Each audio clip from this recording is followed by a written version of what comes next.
One more thing from the first chapter here, which is, I think, very helpful and very important. This is the top page 2.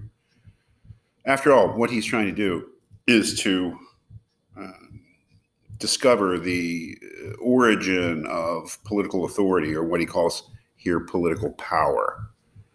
Section 3, political power, then, I take to be a right of making laws with penalties of death and consequently all less penalties for the regulating and preserving of property, and of employing the force of the community in the execution of such laws and in the defense of the Commonwealth from foreign injury, and all this only for the public good.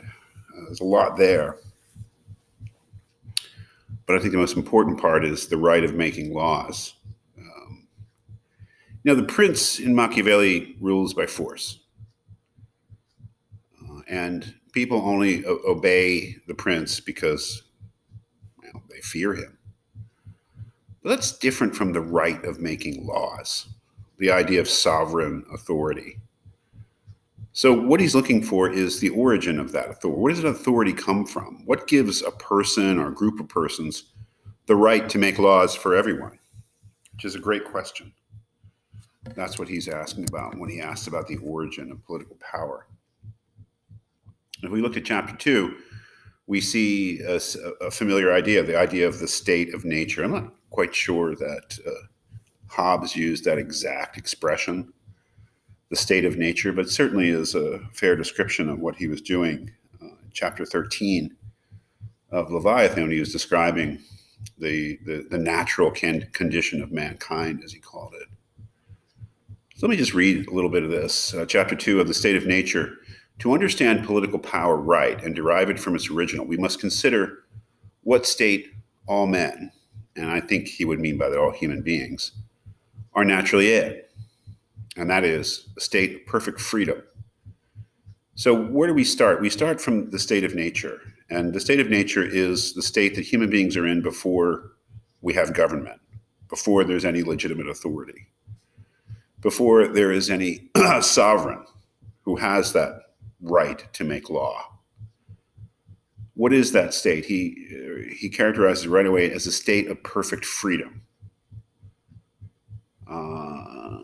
You and I right now do not live in such a state because we are bound by the laws of our community, our political community. But if we were in the state of nature, we would have perfect freedom, which he says is to order their actions and dispose of their possessions and persons as they think fit, within the bounds of the law of nature, without asking leave or depending upon the will of any other man. There's a couple of things in there. If you read closely, if you're reading in contrast to Hobbes, he talks about possessions. And as we see, a big difference between Hobbes and Locke is that Locke believes that you can own property in the state of nature. And the second thing that really jumps out is this idea of a law of nature, which is really, really an important difference and an important part of Locke. That is, that there is, over and above the laws that human beings make for each other, there is a natural law, which they're beholden to even before there's government. He continues and says, a state also of equality, wherein all the power and jurisdiction is reciprocal, no one having more than another, there being nothing more evident than that creatures of the same species and rank, promiscuously born to all the same advantages of nature, and the use of the same faculties, should also be equal, one amongst another, without subordination or subjection. So, the state of nature is a state of perfect freedom and a state of perfect equality, where all human beings are free to order their own actions however they see fit within the bounds of the law of nature, and in which they're all equal to each other. It just being obvious that there's nothing that's set out one person as being superior to another.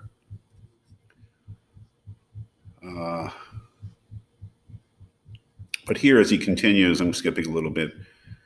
Here in section 6 on page 3, he's describing the state of nature, and he makes a crucial point. He says, but though this be a state of liberty, yet it is not a state of license. Now look that word up, license. Look it up, especially in connection with the word licentiousness or licentious. Because basically what he's saying is that it's a state of liberty where you can do what you want, but it's not a state of license. That is, you can't do whatever the hell you want. Well, why not? I mean, I think Hobbes would say you can do whatever the hell you want. Well, what's the difference? Though man in that state have an uncontrollable liberty to dispose of his person or possessions, yet he has not liberty to destroy himself. So, interestingly, the first thing that Locke says is in terms of a restriction, even in the state of nature where there's no human law, there's a law against suicide. That's a natural law. You cannot destroy yourself. Or as much as any creature in his possession, but where some nobler use than its bare preservation calls for it. I'm not really sure what he's referring to there. Animals, maybe? And here's the crucial point. The state of nature has a law of nature to govern it, which obliges everyone. And reason, which is that law, teaches all mankind, who will but consult it, that being all equal and independent, no one ought to harm another in his life, health, liberty, or possessions. There couldn't be a more important passage than what's written right there in terms of Locke's second treatise of government. It's one of the most important things I think I've ever read. I'm not sure it's true, but it's a crucial point. That the idea that the state of nature has a law of nature to govern it, and that everyone is obliged by it. It doesn't matter. Every human being is obliged by the natural law. And what is that natural law? Well, he says reason, which is that law, right? That is, there are things that we know, he's saying, about right and wrong, just and unjust, simply by being rational creatures. Certain basic ideas that we know, so that things that we know to be right and things that we know to be wrong. And he gives an example right away. He says, and reason, which is that law, teaches all mankind who will but consult it, that being all equal and independent, no one ought to harm another in his life, health, liberty, or possessions. That is, all of us know that without being taught. All of us know that without there being any official law to that to that end. And none of us can pretend that we don't know that. That is, just by virtue of being who we are, which is rational creatures. Remember, he says reason is that law.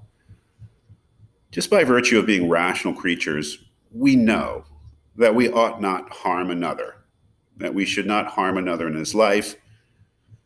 We can't take somebody's life, their health, we can't harm them physically. Liberty, we cannot take away their freedom. Or possessions, we cannot take their property. That's an incredibly important idea. That is the idea that knowledge of what's right and wrong and what can and can't be done morally is inbuilt or built into human reason itself, which is an incredibly important idea. Again, I don't know if it's true, but important in the sense it certainly differentiates Locke from Hobbes. And it pretty much differentiates people's view of the world. That is, do you believe that there's a natural law? You believe that human beings, just by being rational creatures, can see the basic principle, like don't harm another, as being right? Or do you think that things like that are conventional? I mean, it's a huge question, actually.